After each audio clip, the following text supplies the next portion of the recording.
A long time ago in a galaxy far, far away.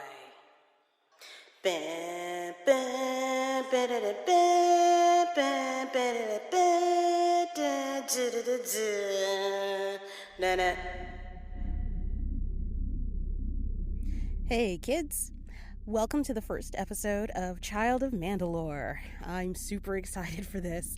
My name is Kira, and I guess now that those niceties are out of the way. Alright, you moos, I've been waiting to do this episode for almost an entire year. Folks, I was born to bring you the entire history of Mandalore. Yes, that's right. Mandalore, as in the Mandalorian, as in Boba fucking Fett, as in Jango Fett, as in all the Fetts, as in Tar Vizsla, as in Pre Vizsla, House Vizsla. Y'all about to get all of this Mandalorian history, and you gonna like it. Real good, real fresh, hot off the press. Because as I'm taping this, the history's not even done. The good folks at Disney have blessed us with one more season of the Clone Wars. And within that season is the one final puzzle piece that explains to us how Mandalore went from a peaceful, neutral sector of the galaxy to... Oh, y'all want all the smoke. Here. Hold this two-piece while I bag, tag, and collect a check on your ass. Now, from here on out, the history is a little fuzzy. Since Disney took over Star Wars in 2012, everything that was done prior to their purchase is considered legend, except for their movies and a few of the TV shows. And everything done after that is considered canon. That includes the bad movie which shall not be named. So, I'm going to do my best to give you guys the canon version of the history. And with that, I will also say the dynamic duo of Dave Filoni and Jon Favreau are trying to bring some of the legends into the new Disney canon universe. So I am very excited about the next Mandalorian series. Anyway, let's start with the basics. Let's talk about the planet Mandalore. The Mandalore of old looks nothing like the Mandalore of quote-unquote today. It was once this lush, green, thriving planet with a beautiful ecosystem and tons of wildlife. Not to say that it wasn't without its combative nature. If you'll recall, there was a little critter called a mudhorn in episode 2 of The Mandalorian that was exceptionally vicious when it came to guarding its egg. That's basically what they had to contend with on Mandalore, except it was bigger and meaner, and it's called a mythosaur, ironically enough. And originally, Mandalore wasn't made up of the human-looking species that's on Mandalore right now. They were made up of a plethora of species on that planet. So, the person or thing that conquered the mythosaur may not have been human. You see, Mandalore wasn't made up of the human-looking species that we see today. They were actually multiple cultures and species that all came together to live on this planet. Now, considering how hostile this planet was, day-to-day life would go a lot better if they all came together and worked as a team. Each clan is basically derived of direct descendants within one bloodline. And then the group of clans that would form together would fall under the name of one house. Now, all of these houses, of course, at some point, they're all going to have some warring, some disagreements, and even more blending. Things can get complicated in that way. So, what the Mandalores treasure and respect the most is dominance and intelligence. So, the very first leader of the Mandalorians is called Mand'alor. Catchy. He is the ruler of all Mandalorians, and whatever he says goes, because he has dominated and proven that he is the strongest and smartest warrior. Now, the first Mandalore was called Mandalore the First. See, catchy. He came into power by dominating the mythosaur. And I don't know about you, but if you can dominate and train and ride something that's trained to eat you, you win all the gold coins. Now, it's not clear, but there was a time when the Mandalorians began to expand across the galaxy. It's unclear if the expansion started before or after the Jedi came to visit their planet. This is key because the Jedi, who are known to be a little bit smug, may have taken notice of the Mandalorians' expansion and decided that they were going to pay them a visit. In any event, things did not go very well for very long. The Mandalorians are very set in their physical and tangible world, and they are warriors, if nothing else, in their life. That is them. Get down, throw down, be down. The Jedi are a little more pacifist and not quite so tangible. I'm very certain midichlorians is not in the Mandalorians' vocabulary. So them doing their hocus pocus tricks and doing some of that mind control or influencing that they do is not going to go down very well for the Mandalorians at all. Thus started the cataclysm of Mandalore. This took place anywhere between 3000 BBY, which stands for Battle Before Yavin, which is when the Death Star blew up, for those of you that need points of reference from the movies, all the way to 1000 years before the Battle of Yavin. That's 2000 years of fighting between these two groups. There was absolutely no reason for this to go on as long as it did. The Mandalorians definitely had the Jedi outclassed as far as strategy and defenses. The Jedi don't have armor. The Mandalorians had figured out a way to create armor that actually defends itself against lightsaber strikes. So that alone, actually, I take that back, that alone could possibly make this go on for thousands of years. That's just incredible to me, to have that kind of intelligence and to figure out how to even create something that deflects basically a laser from penetrating your body, is a piece of metal at that deflects a laser from penetrating your body, is pretty impressive from a bunch of people that basically ride man-eating horses. Now, it's not known who ended the war, but it was decisive no matter what. The planet's once lush green life was wiped out and turned into this brown, dried, scorched earth. That definitively ended the war. The people that were left decided that they had had enough and turned over a new leaf. Thus began the new Mandalorians. They were committed to being peaceful, not following the warrior way of their predecessors, of their ancestors, and anyone that decided that they wanted to continue that was no longer welcome, Jedi included. This started the very first Mandalorian Civil War. Anyone that was deemed to be hostile was booted from the planet expeditiously. After which they turned into a peaceful sector and decided to stay out of everybody's business. They became the Star Wars version of Switzerland. Minus the skiing. Now, as you can imagine, over the course of 2,000 years, you're going to have many, many Mandalores. One, in particular, named Tar Vizsla, emerged during sometime between the First Civil War and the Mandalorian Cataclysm. He was the very first Mandalore to be accepted into the Jedi Order. He's the only Mandalore, up until that time at least, that was known to have any kind of Force sensitivities.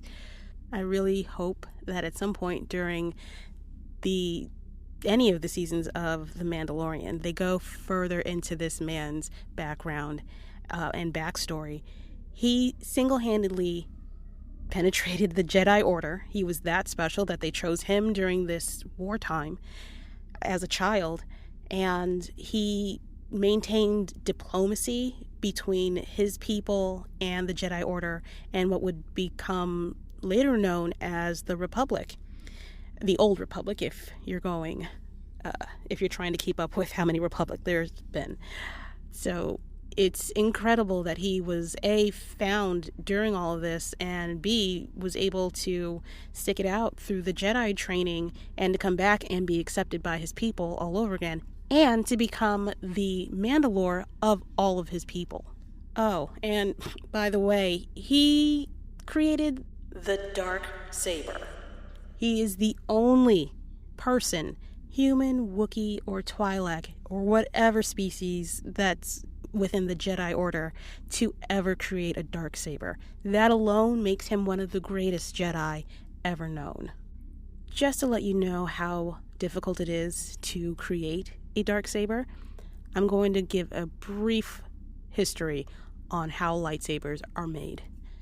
As a youngling in the Jedi Order, whether you have one teacher, master, or the Jedi Order is still around, you are sent with a group of younglings or by yourself to a planet that contains kyber crystals. Now, when you get to the planet, you are told that you must find one kyber crystal.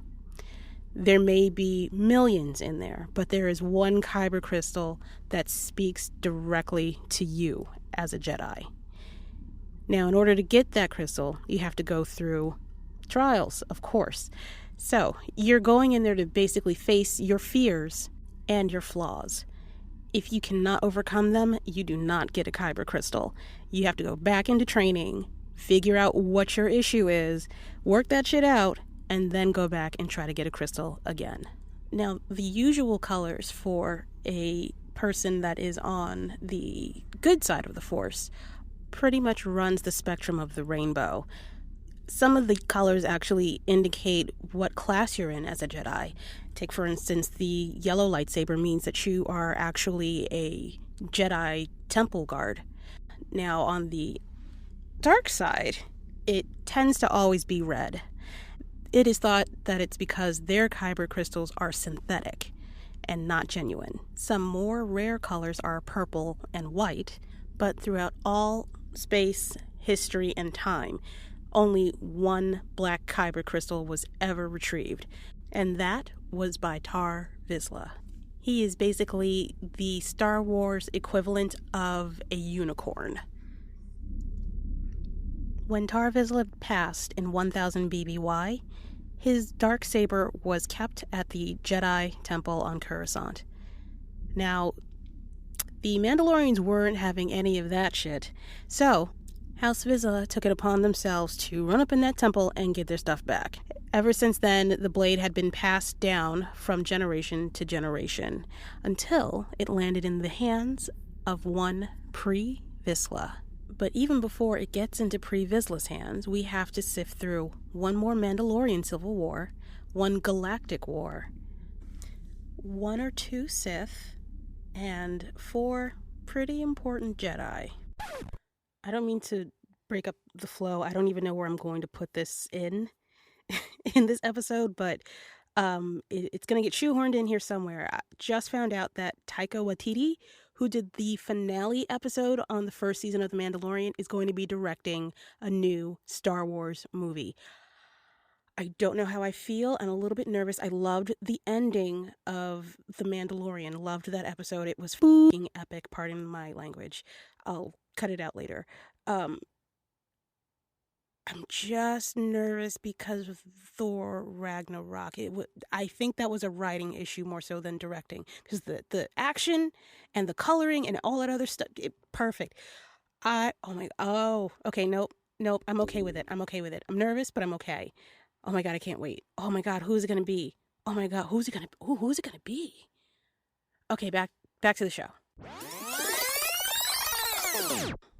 Now, all of that is considered canon. I'm going to give you a few tidbits about what's considered legend, and hopefully someday some of this stuff will actually become canon. Now, on the planet of Mandalore, the original inhabitants were called the Tong. They kind of look like octopus, but with the tentacles in the back of their heads. They originally came from Coruscant, and the reason why they had to leave is because they were fighting with another species on that planet and a volcano erupted, so they had to leave pretty quickly. The actual Mandalore the First, according to the legend series, I guess I'm going to call it, the person that found Mandalore, his name was actually Mandalore. So because he took over the planet and actually killed off all the mythosaurs, he became head dude in charge. We all know what I really want to say, but I'm trying to be polite. This all happened about 24,000 years before the Battle of Yavin, and the next Mandalore of note in the Legends series is called Mandalore the Conqueror, and he's the first person to actually use the title Mandalore. He actually led the Mandalorians against the Sith. However, he chose poorly and lost to one of the Sith Lords.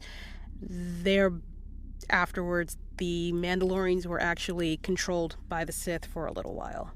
Then came Mandalore the Ultimate. He led the charge against the Galactic Republic around 3,000 years before the Battle of Yavin, and about 2 decades after the end of the Sith War. Now, this is where things get a little bit muddied, because Mandalore the Great, on the canon side, fought in the wars against the Jedi, where Mandalore the Ultimate also technically fought against the Jedi in the Galactic War. While Mandalore the Great just wanted to unite his people and get the Jedi off of his planet, Mandalore the Ultimate was basically trying to convert people to their way of life. Ultimately, the Tuong were all wiped out, and the only thing that survived of them was their culture and their warrior ways. It was passed on to the other species that they permitted to live amongst them and were accepted into their way of life. Once they became extinct, their descendants took to calling them progenitors, as they were the originators of the Mandalorian culture. There's so much more history under the Legends category that Disney will have their hands full for years to come. They can do whatever they want at this point. They can dip back into that pool and pull something out and make a legend canon out of nowhere. I think some of the legend stories are actually a lot better than the canon stories that they have going currently. All right. I think you guys have had your fill of 1 week of Mandalorian history. I know I have. I'm tired of editing currently. So, over the next few weeks, I'll be delving into more recent Mandalore history, things that people are more familiar with. I'll be talking about Duchess Satine Kryze and her sister Bo-Katan, House Vizsla, and Sabine Wren. She is connected to the Vizsla clans, and if you guys watch Star Wars Rebels, you know she's pretty important in Mandalorian lore. And I'll be talking about Ahsoka. She is critical in Mandalorian history, along with Darth Maul and, spoiler alert, his brother. So I definitely recommend you guys checking out the Clone Wars if you can. If you Google Ahsoka Tano Clone Wars, I'm sure you're going to get the most recent episodes from this year. But if you want to go further back and look at her story, that's my girl. That's my home skillet. I love her to death. She's smart, capable, gets the job goddamn done. She learns from her mistakes and accepts them as she grows and becomes the sort of kind of Jedi that she's supposed to be. Let me see. One episode you might be interested in from the Clone Wars is Season 5, Episode 6. That is the episode where you can actually see the younglings go and get their individual kyber crystals. That one was pretty cool. I liked it. It was cute. And anything from this season of Clone Wars... Actually, no, that's not true. I believe Episode 9, 10, and 11 dealt with the Mandalorians. So you guys should definitely check those out from Season 7 of the Clone Wars.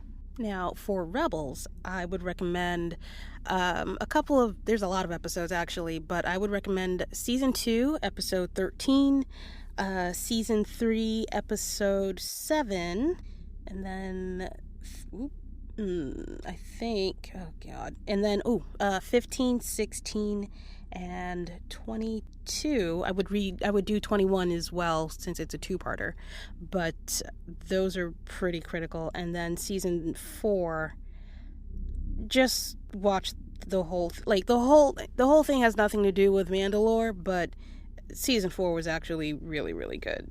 And it's the shortest out of all 4 seasons. Yeah, that's it. I mean, it's not it. There's more to come, but this stuff is kind of cool. I like the detail and the history behind it, and that this one man, George Lucas, had all this come about.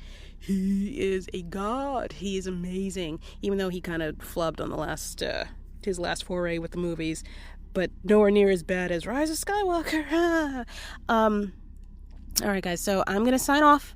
I will see you guys next week. I hope you enjoyed this episode. If you have any questions or tips or pointers, any kind of critiques, good or bad, I welcome them. Please send them to thechildofmandalore@gmail.com. And as always, love one another, be safe, And may the Fourth be with you. Always. If you'd like to fact check me, head on over to Wikipedia and check out the entire Star Wars franchise. Good luck.